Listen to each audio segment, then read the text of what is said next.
Hi guys, welcome back to my channel, Tina's Leg. Today I am actually going to share some pretty personal stuff with you. I am going to share about what my childhood was like with being bullied by other kids when I was in grade school. It was pretty awful, and I was inspired to share this with you today because on my last video, which was the 10 most shocking comments that people have said to me over my life, somebody had commented under that video and shared a pretty horrible story of a guy in her class that told her she was ugly, and she was so humiliated by that she wasn't even able to complete this end of the school year project, letting her grade fall from a B to a D. That is the effects of bullying. Kids can be super mean. I am just gonna open up and share what happened to me in elementary school and what that was like for me and how I had to overcome that and really embrace the way God created me and to be comfortable in my own skin with my hand and foot. The bullying, it did start in kindergarten, and it started in the girls' bathroom. I was being bullied by a couple older girls in the bathroom, and those doors in school bathrooms with the tiny little circular knobs, they don't do much. So they would kick open the door when I was going to the bathroom, and they would basically kind of toss me around, give me a hard time, make fun of me, but it got pretty bad. I do remember a couple times where they would push my head into the toilet and they would force me to lick the toilet seat. They would force me to lick the wall of the stall. They would basically just torment me in the bathroom, to the point where I was so scared to go to the bathroom alone that I would always ask the teacher if I could have a friend go with me. Well, the teacher reached out to my parents and said that she thought I was goofing off in the bathroom because I would go to the bathroom and be gone a really long time. And then she was not going to let me bring a friend with me because she thought we would just be goofing off in the bathroom. And I was using it as an excuse to get out of class. I'm in kindergarten. Who wants to leave class in kindergarten? I don't know. I had not told my parents about the bullying because I was too scared. I was scared that if they called the school and told the school and the girls were called into the principal's office, they would just torment me more and that the bullying would get worse. So I never said anything. I just tried to avoid the bathrooms. That in turn led me to having accidents in the classroom. So instead of going to the bathroom, I would then just wet myself and my parents would have to get called to change my clothes, things like that. So I think eventually I did tell them that I was being bullied in the bathroom, but I did not tell them the extent of what that looked like. And truthfully, I don't remember everything. I feel like I kind of blocked that out because it was so traumatic. And I do remember a couple other times at the school. I had a Holly Hobby doll, and I loved this Holly Hobby doll, and I would take it to school with me in my backpack. And so one day after school, I was walking home. I had to walk home alone. And my house was just in the neighborhood across the street from the school. So it was not a far walk at all. But I was walking home and I had gotten my Holly Hobby doll out of my backpack, and I was walking across the school to get to the crosswalk to be able to cross into my neighborhood. And these girls came up to me and they grabbed the doll out of my hand and they threw it in the muddy field. And it had just rained the last few days and the whole field was muddy, and they threw my doll in this muddy field. I could not walk in the mud to get my doll because I didn't want to get water inside my artificial leg. This is newer technology than what my original leg had. When I was a kid, it just had a single bolt, but there is a gap. You know, there always was a gap, and water getting in here inside would cause rusting and things like that. And so I always had to be very careful. I couldn't like run through puddles. In heavy rain, I would try and avoid getting water going into my foot. I went home and I was crying, and I told my mom that somebody threw my Holly Hobby doll in the field, and she drove me back to school, and she went and got it, and obviously went home and washed it, and I was able to get it back, but I never took my Holly Hobby doll back to school because of that. Kindergarten was rough.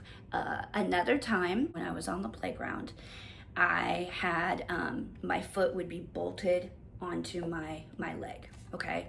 And sometimes that bolt would come loose, especially if I was, you know, very active, doing a lot of running. The movement would eventually cause the bolt to come loose, and then my foot would just snap off the leg. And that happened on the playground when I was in kindergarten, and I was outside by the swing set running around, and my foot just totally snapped off. Thankfully, I had on long socks or like tights of some kind, and so having a long sock or a tight on, the foot wouldn't actually, like, it would just kind of dangle and hang there in the sock. But I refused to move. I refused to move from the swing set. I told the teacher, I'm not moving. You need to call my dad to come get me. She tried to pick me up and carry me into the school, but all the kids were watching me. Everybody was standing up, lined up, ready to go inside after recess, and I just sat by the swing set crying. I remember holding on to the pole of the swing set and just screaming for them to call my dad, call my dad. I just want my dad. And my dad was actually, I think, in the police academy at the time. I'm not sure the timeline exactly, but he was either in the police academy or he was a new officer. So they called my dad, and he came to pick me up, and he had to take me to get my artificial leg put back together. I just remember crying all the way to the prosthetic office to get my leg fixed. And I was just humiliated. School was not fun for me. I'm very grateful my parents moved shortly after, and I was able to go to a different school for the rest of my elementary school years, which ended up being a much better experience for me than kindergarten was. But that was definitely not the end of the bullying or kids making fun of me, but it was never that bad again. In second or third grade, walking to school, and this is at my new school, and there was a main road that I had to walk on, and it was probably a 10-minute walk from my house. It wasn't too bad. There was this kid, and he would torment me when we walked to school. If he was walking behind me, he would torment me. So I would wait for him at the end of my street. I would look to see where he was, and if he was ahead of me, then I would go ahead and get on the main street and walk behind him and just keep my distance, because especially in the winter, he would grab my hood on my jacket, and he would just spin me around and make me fall. And so I would go to school, like my clothes would be dirty, or I would get holes. One thing about having an artificial leg that really does suck is if I wear any kind of thin pant, like any kind of legging, if I wore tights, or if I wore any kind of thinner pant, and if I hit something, hit the ground, if I hit a desk or a wall, then I would get holes in my pants a lot, just from even kneeling down in the ground. You know, when you're a kid, you're kneeling in the playground, you're doing all kinds of stuff. Well, all my pants would just get holes right here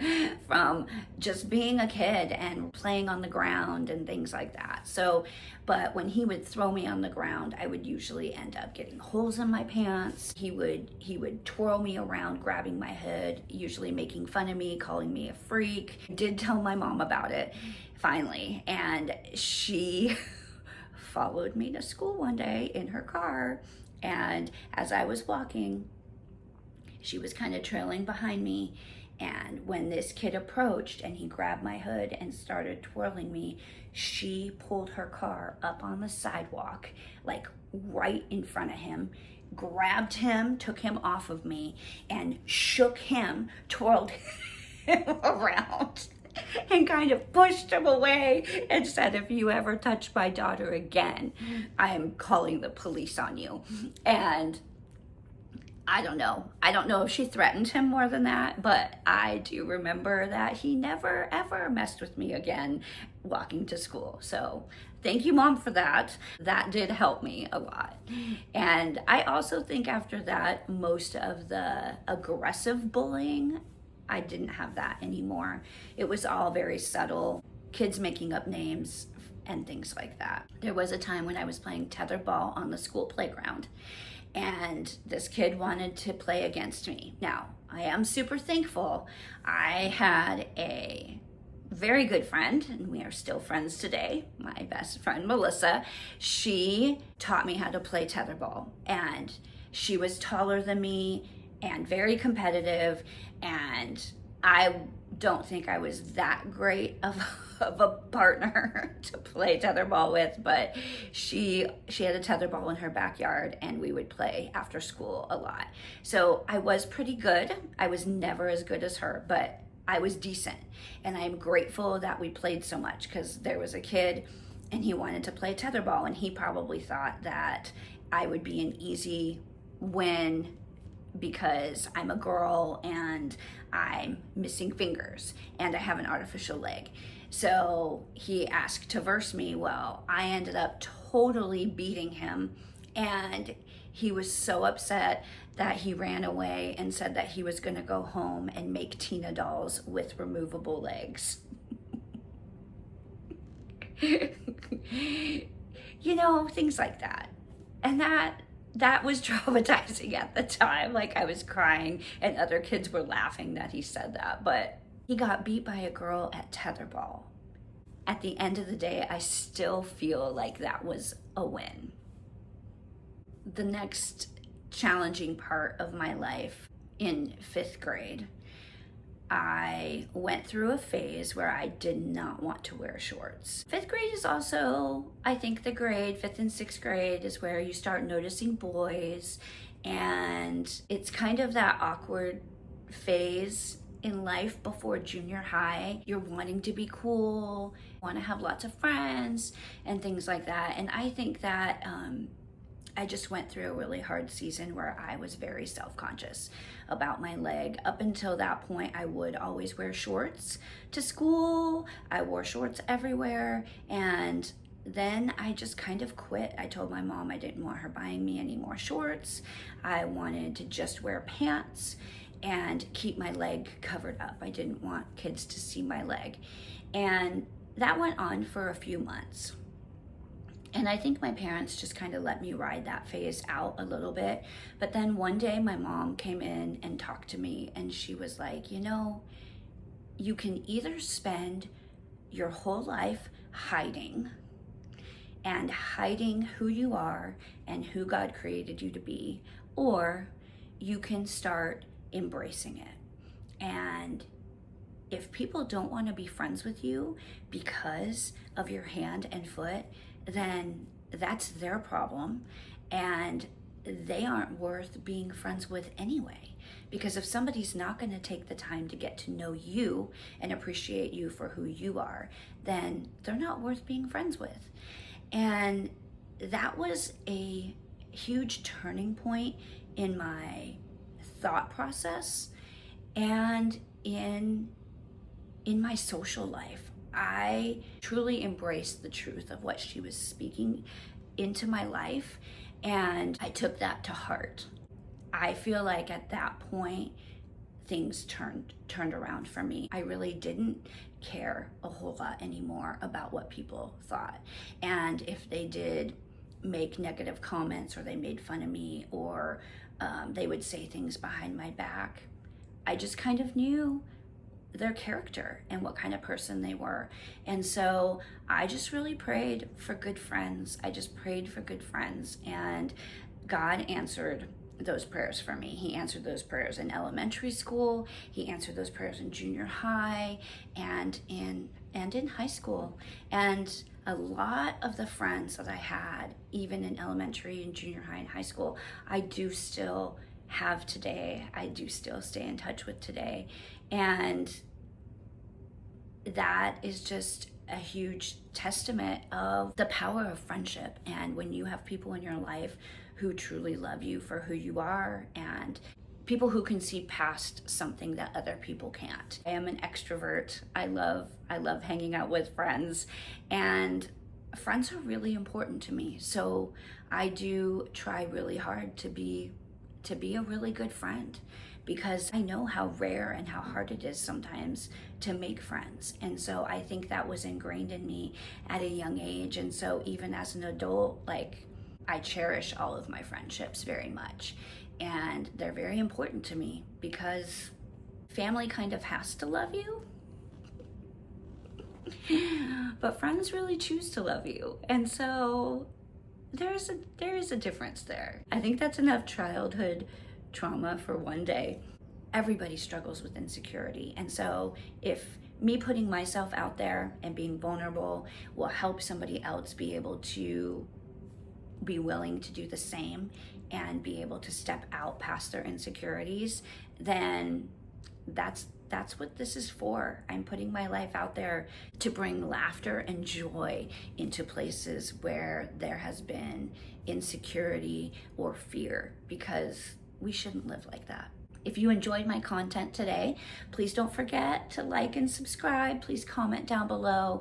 Let me know your thoughts. And if you've had any struggles and you were bullied as a kid, or you had any insecurities that you really had to overcome, let me know. I'm definitely curious, and I do hope this video helps. I hope this encourages you. Thank you so much for watching. I hope you have a wonderful week, and don't forget, every day is leg day.